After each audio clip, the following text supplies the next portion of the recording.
And tell us about your book. So it's funny, that book it's called Adapted Leadership, and it's about leadership style. And one of the fortunate things when I was coming up through the ranks of AT&T, it was a real hyper growth phase. So we got tons of training, tons of resources, and I learned a lot. I mean, more, I've learned more from podcasts and from some of the training I've gotten in the corporate world than I did in college by multitudes. But there was times when people would talk about leadership style, and it never made sense to me, because if you listen to any academic, they're going to tell you there's 7 different leadership styles, there's 12 different leadership styles. None of them agree. Right. And then they tell you that you're an autocratic leader, or you're a participative leader, or you're inspirational, you're this or that. And so when I would take these molds and I'd say, okay, which one's my boss? And I'd say, this one kind of fits, but not really. This one fits sometimes, but And it's like, this doesn't make any damn sense. And so I spent a lot of time, because I'm one of those guys that if something doesn't sit right with me, I lay awake at night thinking about it. Like, "Oh, I really want to understand this." So I spent years reading books about leadership style, thinking about it. And it finally occurred to me one day that leadership style is like a snowflake.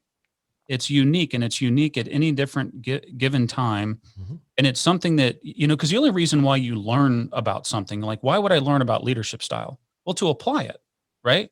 So all the stuff that I'd learned about leadership style, I couldn't apply it. It's like, okay, so I think I'm a participative leader based on what I've read on this book, but so what? What the hell do I do with that? I don't know. Can I say hell on the podcast? Sure. Sorry, man, if I Go can't. ahead. Sorry, guys. It just kind of slips. See, I told you, it's all the cuss words, man. Exactly.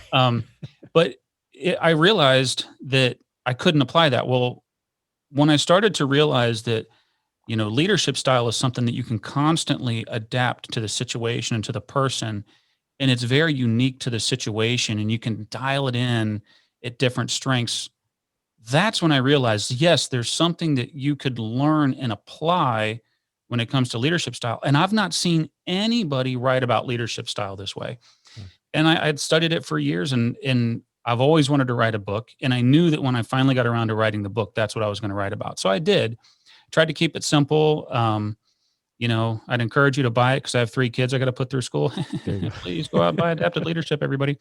But it was a passion project, and I've gotten a lot of great feedback on it. In fact, I got a letter in my office from Dan Cathy, CEO Nice. of Chick-fil-A, wrote me a letter Nice. and said, "Thanks for writing the book. Really enjoyed it." I'm like, "Oh my God, Dan Cathy read my book. Oh, that's cool." That is awesome. But one thing I always do when I talk to people about leadership style is I try to define leadership, because I think it's one of those things that people get really confused about. Okay. And when I define leadership with people, I say there's 2 things that you should always remember. Number 1 is management is getting things done through others. And leadership is getting those people to accept your goals as their own. So, management is engaging the body, and leadership is engaging the heart. And so when you think about it that way, then you factor in style, and it's like, all I'm trying to do is to get somebody, I have a goal, and I want to transfer that onto them like it's their own. So what style do I need to use to infuse that idea in their heart? And when you simplify it that way, I think it helps people. Like, oh, okay, you see the light bulb go off. Yeah, I can use that. That's something I can do. It becomes actionable. Exactly.